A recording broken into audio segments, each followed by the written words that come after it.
Ian. There, thank you very much. Good morning, everyone, and welcome. Please stand if you're willing and join us this morning with our gathering music. Come, sing a song with me.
You all kept in tune.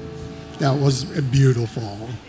Aloha kakou, aloha kakahiaka. Good morning and welcome everyone. Welcome to the First Unitarian Church of Honolulu, where we, she, her, hers, he, him, his, and they, them, theirs, inclusively strive together to build a beloved community and to boldly grow compassion, justice, and joy. It is wonderful to see all of you here this morning, and just as wonderful to see our Zoomers joining in on Zoom every Sunday morning as well. My name is Gabe.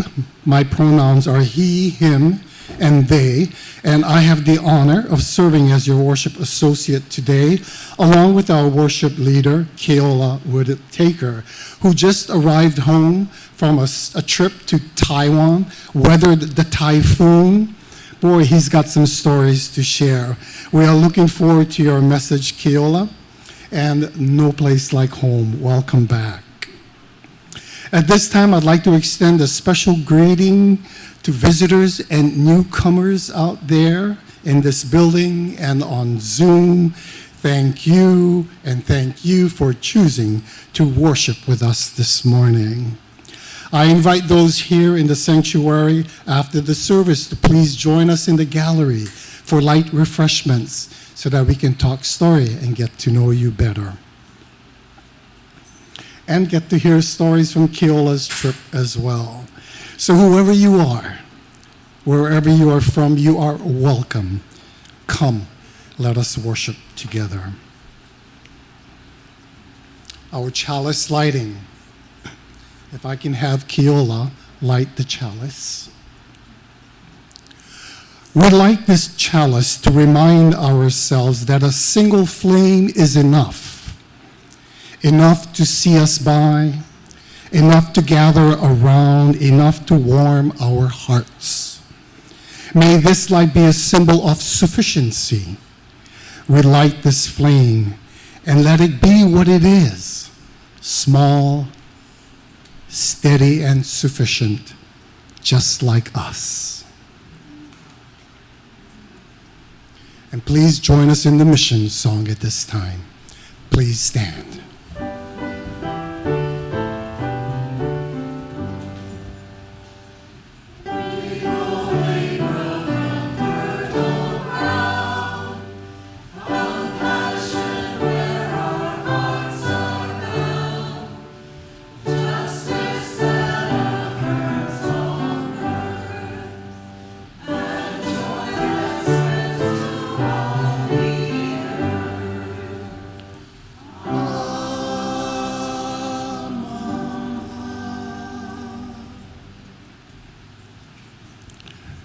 This is the Book of Life. It sits at the Book of Life altar as you enter the sanctuary. And in it, we invite you to write a concern or a joy affecting you or this shared community so that it can be held here by all of us. The concerns written in the Book of Life are from last week's, and there are no concerns. Although there are those concerns troubling your own hearts. So at this time, I invite you, if you'd like to speak a word, a name, or a thought about your concern that can be held here by all of us, or keep it in silence. The joys recorded in the Book of Life are, someone records, Happy Veterans Day to all our veterans and active duty military friends. And I know of Laura. Thank you, Laura, for your service as well. We have a little note here about Ryan Carpenter and his wife, Alice. They're moving closer to home, says Dan and Sue, from Austin to San Mateo. It's a little closer. It's still a plane fare away, but we will visit them at Christmas for a get-together with Alice's family. Great news. And along these joys enlightening our community, surely there are joys warming our own hearts. Again, you're welcome to speak a joy, a word or a name or a thought about what you're feeling as it might be shared with all of us, or keep it in silence. The bitterness, the sweetness, the concerns and joys of life are a reminder of the living of these days together, as it always does in the Book of Life. And in the hearts we each bring to share here today, mahalo for sharing.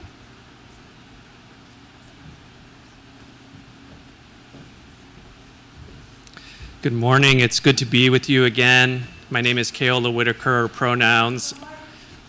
I know I got to eat this thing, right? Good morning. It's good to be with you again. My name is Keola Whittaker. Pronouns are he, him. Our theme today is that feeling of enough. And so let us feel that together in silence with a brief meditation. Let us take 3 cleansing breaths together. Get comfortable in your seat, and we'll take those 3 breaths together in our own time.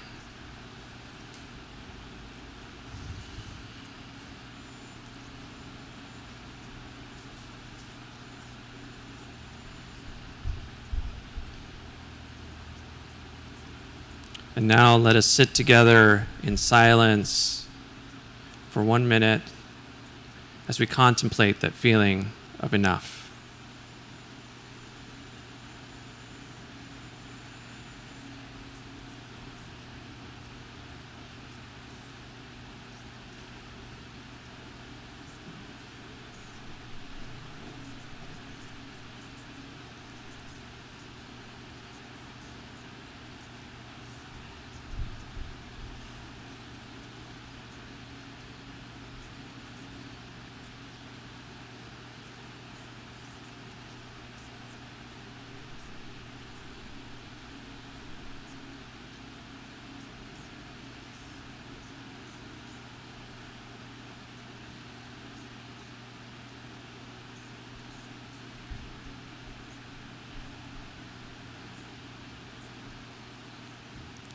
Now slowly come back to this space, wiggle your toes, and when you're ready, open your eyes. And I'll have Gabe introduce our next hymn.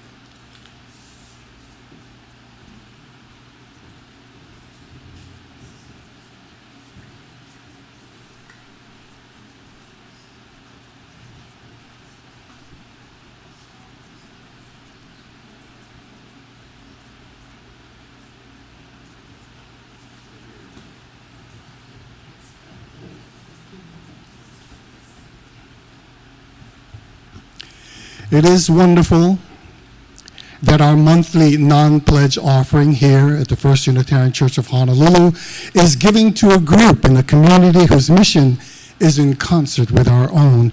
And this month we are supporting the Hawaii Food Bank. Now that the government is back in session, hopefully things will settle in a timely manner for our vulnerable families dependent to receiving SNAP benefits. And I'm going to read a little blurb taken from the Hawaii Food Bank. And they say that food security is a complex issue that cannot be solved with one singular approach, nor by one entity alone. Rather, alleviating food insecurity must be a shared community effort of food banks with both the public and the private sector to ignite change, and it does take a village. So folks, at this time, let us do our part as a community and share our blessings to offer to a much greater cause. So many ways to give, as simple as putting some cash in the calabash that our volunteers are passing around. Where is our volunteers? There they are. Or scan the QR code on the screen to be directed to a secure giving page on the church's website. You can also give securely by texting this number. This will allow you to give to the Share the Plate recipient. This offering will now be freely given and gracefully received.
Thank you. Your gift helps sustain the ministry of the church within these walls and without as we build a beloved community. Thank you for your generosity.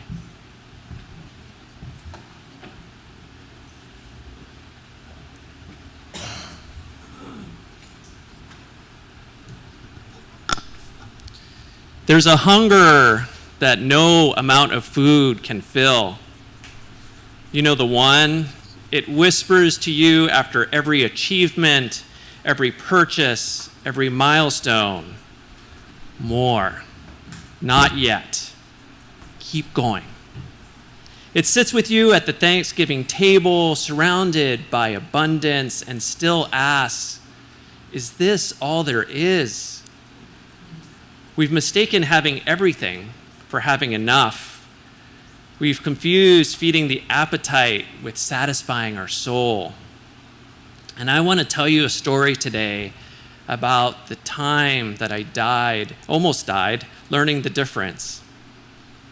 I was 27 years old, 3 years out of Penn Law, and I had made it. I was working at one of the most elite law firms in the world in New York City, the kind of place that the top students from the best law schools compete to work 100-hour weeks on billion-dollar deals. I worked hard to get there. The prestige was intoxicating. The firm catered breakfast, lunch, and dinner for us because they knew we would be there at our desks. I ate at my desk overlooking 6th Avenue, and every bite tasted like success. I clawed my way to the top of the mountain I'd been climbing since I was old enough to understand what success meant in this country. And I was so hungry. Not for food, I ate constantly, but that gnawing feeling that never went away, the same feeling that you get when you eat a huge meal and somehow an hour later you're still searching in the kitchen for something, anything to feed that emptiness inside. Every deal closed meant that the next deal had to be bigger. Every bonus meant that the next year's had to be larger. Every rung of that ladder just revealed more ladder above. I was feeding constantly, but never fed. I remember calling my mom from the office at 2 a.m. one night, telling her about the latest deal, the latest win. She went quiet for a moment, and then she said, "When are you coming home for a visit?" And I heard myself say, "I don't know, Mom. I'm just so busy. There's just so much to do." What I didn't say was I was afraid to stop, afraid that if I stepped off the treadmill, even for just a weekend, I'd lose my edge. I'd fall behind.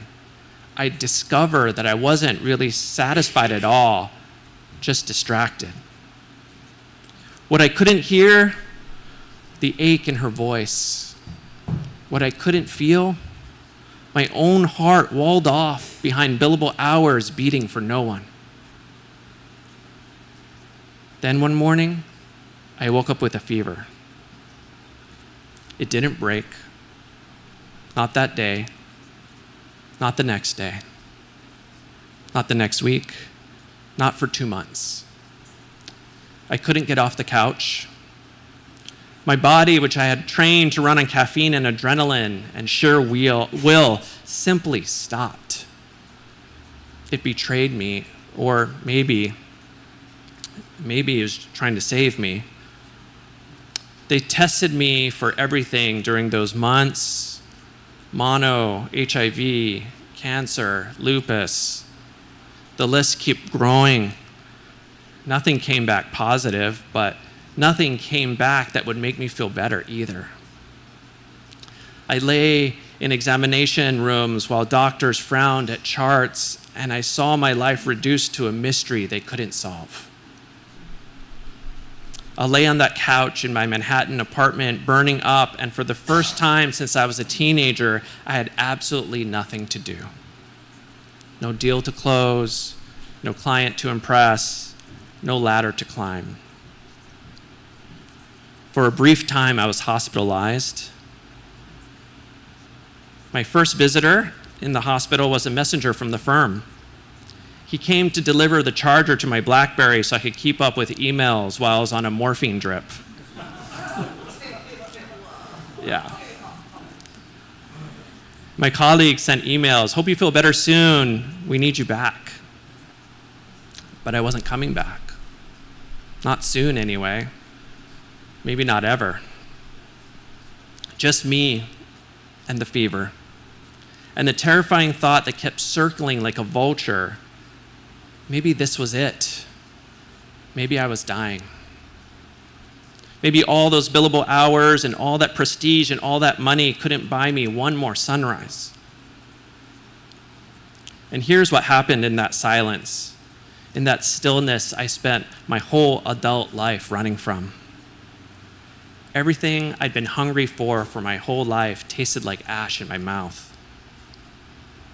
The partnership track, meaningless. The bonuses couldn't buy me another day of health.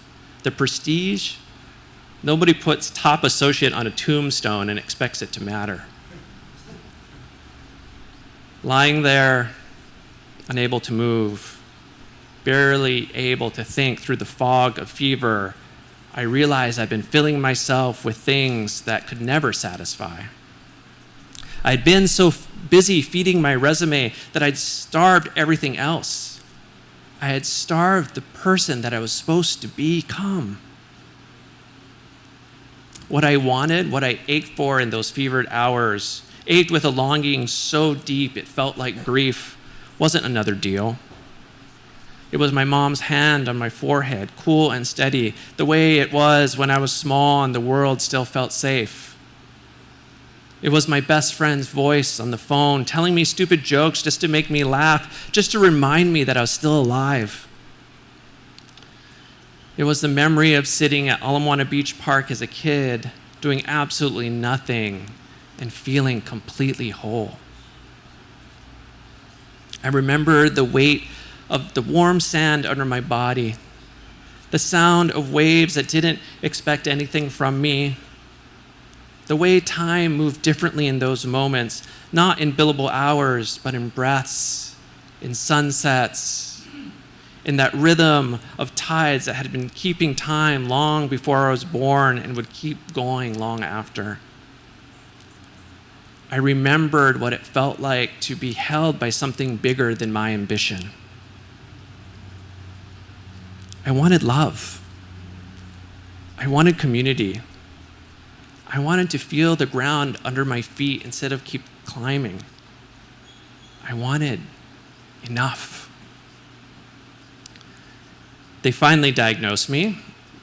It was Lyme disease. Treatable. I wasn't dying.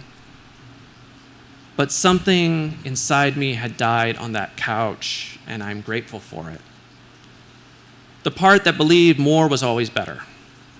The part that mistook hunger for aliveness. The part that thought being fed meant being full of achievement. When the fever finally broke, I could feel the difference in my body. Not just the absence of sickness, but a presence of something new. Clarity. Or maybe just exhaustion with the old way of being. I looked at my calendar packed with meetings for the next 6 months, and I felt nauseous. Not sick, just full, overfull. Stuffed with obligations I'd never questioned, a life I've never chosen, just consumed. I gave my notice at the end of the year. My colleagues thought I was crazy. My law school classmates were baffled. "You're walking away? Do you know how many people would kill for your job?" Yes, I knew. I had been one of them. I had been willing to kill myself for it, slowly, hour by billable hour. Well, maybe I was crazy, but I took 4 months off to travel, to wander, to do nothing productive whatsoever. I went to Australia, I went to South America, and then I came home. Not as a vacation, not as a break before the next big thing. I came because I remembered that feeling of enough, and I wanted to know if it was still there, if it was still possible, if I was still capable of feeling it. It was. It is. I moved home a few years later, and here's the truth I'm still living into. I make a lot less money than I did in my second year as a lawyer. A lot less. And I've never been so satisfied. Not because I'm not ambitious, not because I don't work hard, but because I finally understand the difference between hunger and appetite, between more and enough, between feeding and being fed. Living in Hawaii taught me something about enough that I couldn't learn anywhere else. The islands themselves are a lesson in sufficiency. Most of us are familiar with the word aina, that means land, but it also means that which feeds. The land wasn't something to conquer or extract from endlessly. It was something that fed you, and you fed it back. A relationship, a reciprocity. You took what you needed and you gave back. You didn't hoard. You didn't accumulate. You lived in balance with what loved you back. The ocean here teaches the same lesson. Every wave that comes in goes back out. The tide rises and falls. There's a rhythm to it. A natural cycle of fullness and emptiness that doesn't strain or struggle. The ocean doesn't try to hold onto every wave. It lets them go. And somehow there's always another wave, always enough. But our culture is trying to hold every wave at high tide forever. Our culture is starving us. It trains us to be hungry from the moment we're old enough to want.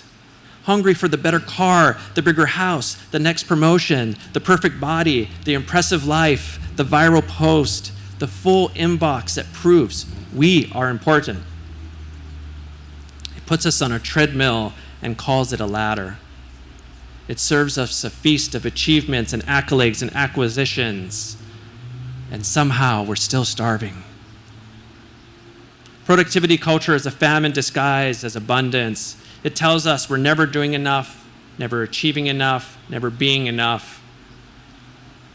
It measures our worth in output and our value in metrics. It wants us to optimize, maximize, hustle, grind. It glorifies exhaustion and calls it dedication. It hands us our smartphones so we can work everywhere all the time and never have to stop feeding the machine. But here's what I learned on that couch, burning with fever, stripped of everything I thought made me valuable. Enough is not a number. Enough is not an achievement. Enough is not something you earn or something you arrive at after you've accomplished just a little bit more. Enough is a breath, in and out, your lungs filling, your body working, this moment of being alive. Enough is a hand holding yours, connection that costs nothing but gives everything. Enough is a place that feels like home, not because it's big and impressive, but because it's yours. Enough is the ocean in the morning, the same ocean that was here yesterday and will be here tomorrow, asking nothing of you but offering everything. Enough is love.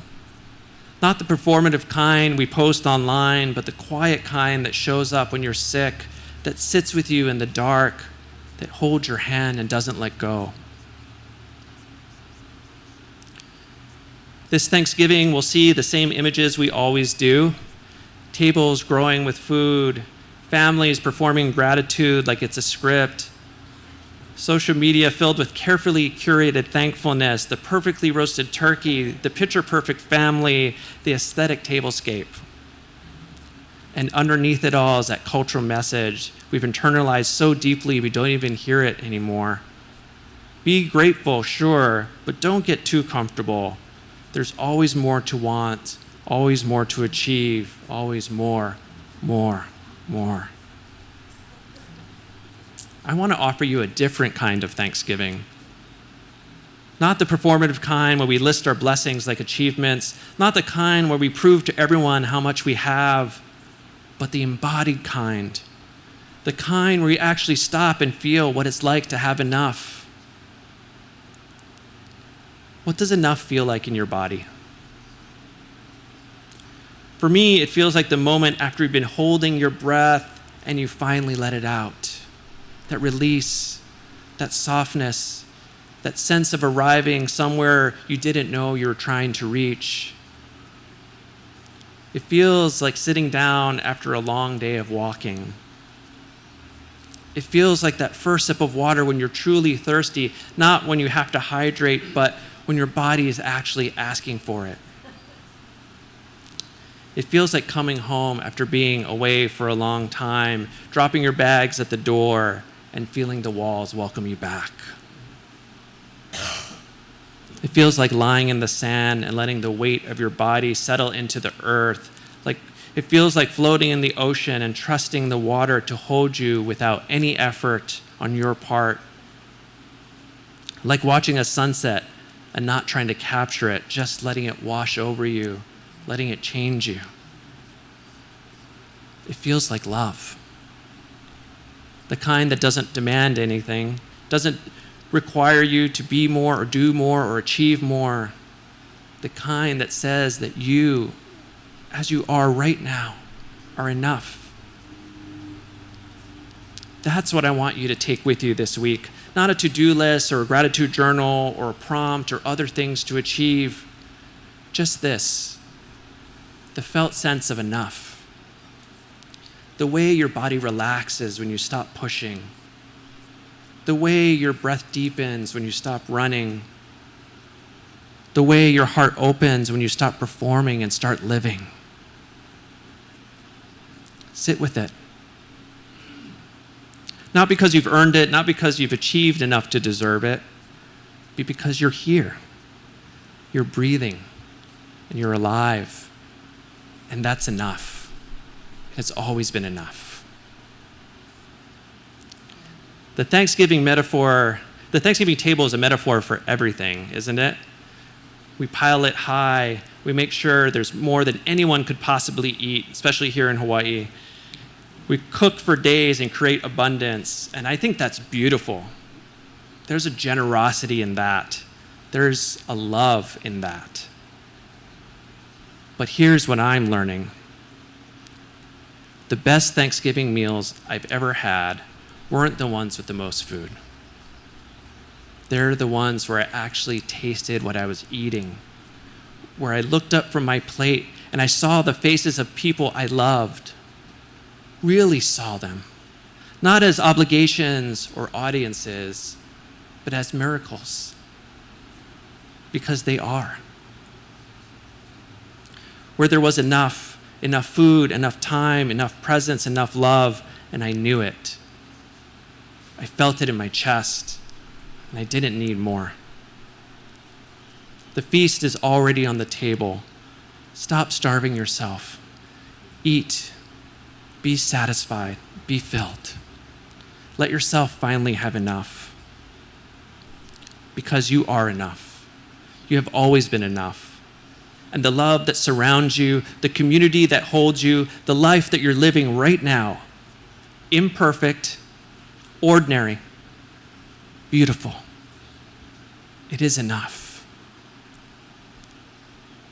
When I sit on the beach now, early in the morning, before the world asks anything of me, I watch the waves roll in. Each one is complete. Each one is enough. The ocean doesn't apologize for the size of its waves. It doesn't try to make them bigger or better or more impressive. It just lets them come and lets them go. And trust that this rhythm, this ancient, steady rhythm, is exactly what it's supposed to be. You are like that wave, complete, whole, enough. This Thanksgiving, may you feel it in your bones. You are fed, you are satisfied, you are home, you have enough, you are enough. And the ground beneath your feet and the breath in your lungs and the love in your life, it has always been enough. It will always be enough. Let yourself rest in that. Let yourself be held by that. Let yourself finally be satisfied. May it be so. Let us pray together. Epule kako. To the ocean that rises and falls without striving, to the earth that feeds without demanding, to the breath that fills without our asking, we offer our gratitude. For the moments when we have stopped climbing and felt the ground beneath our feet, for the times when we have stopped performing and felt love that asked nothing in return, for the seconds when we have stopped achieving and discovered we were already whole, we give thanks. Spirit of life, Spirit of love, help us remember we are not what we produce. We are not what we accomplish. We are not the sum of our achievements or the size of our paychecks. We are the breath moving in and out. We are the hand reaching for another hand. We are the heart that beats without our permission, the body that works without our micromanaging, the soul that has always been enough. For those of us who are tired, may we rest. For those of us who are hungry, may we be fed. For those of us who are striving, may we arrive. May we know in our bones, in our breath, in the deepest part of ourselves, we have enough. We are enough. We have always been enough. And may we sit at the table of our lives, not with grasping hands, but with open hearts, finally ready to be satisfied. Amen. Blessed be.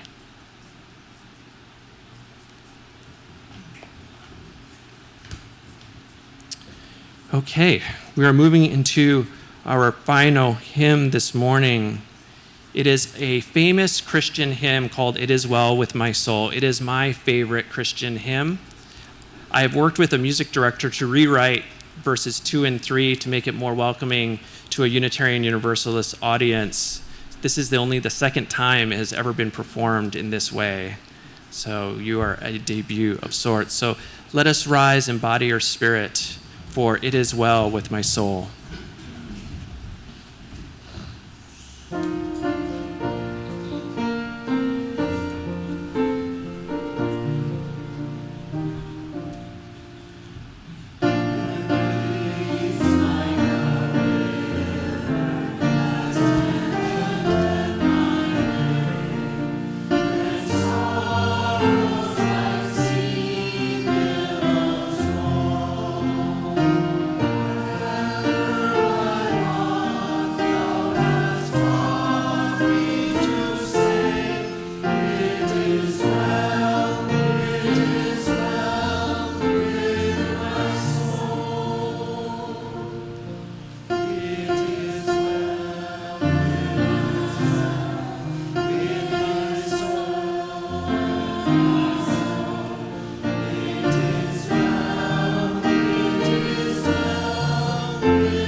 Before I do the chalice extinguish, I'd like to thank Keola for your message today.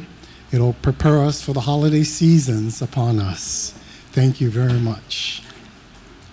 The words to the chalice extinguish, as Keola extinguished the flame.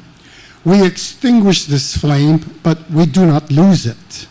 The light goes with us into our homes, into our families, into our Thanksgiving gatherings.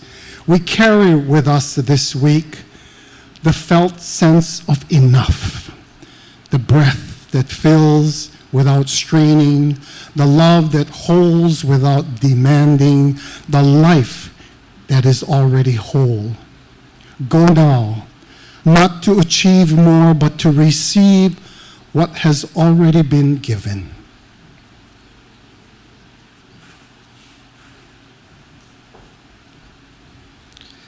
I want to close by offering you a very happy Thanksgiving week. Next week, Sunday, under the Christian calendar, is the start of Advent. I will be back in 2 weeks on December 7th, and we will have a sermon that is themed around Advent. I look forward to being with you then, but until then, have a very happy Thanksgiving.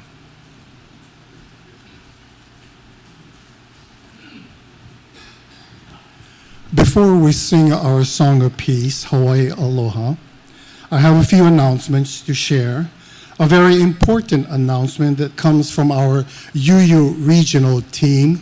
A couple weeks ago, we sat here with Reverend Samantha and Reverend Sarah, and they are looking for 20 congregants to work to support our community through the Hope for Us. That would be the Hope for Us 2 team this year. You will be receiving an email on Monday with an invitation to participate in the Hope for Us team.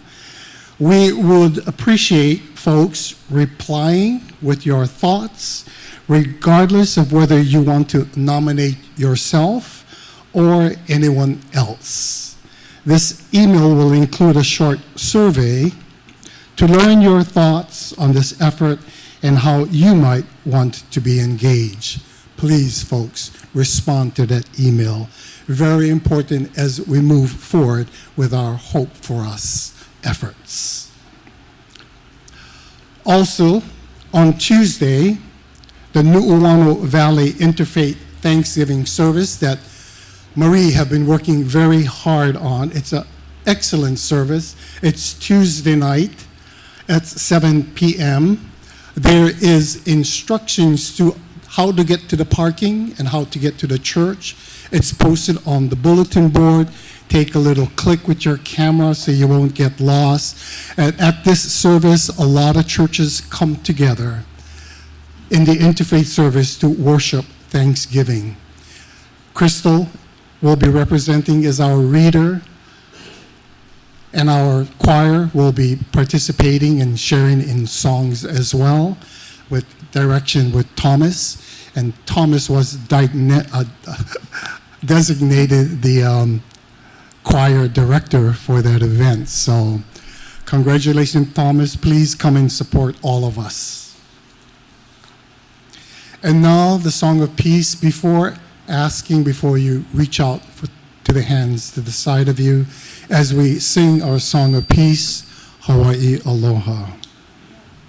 And thank you all for joining us.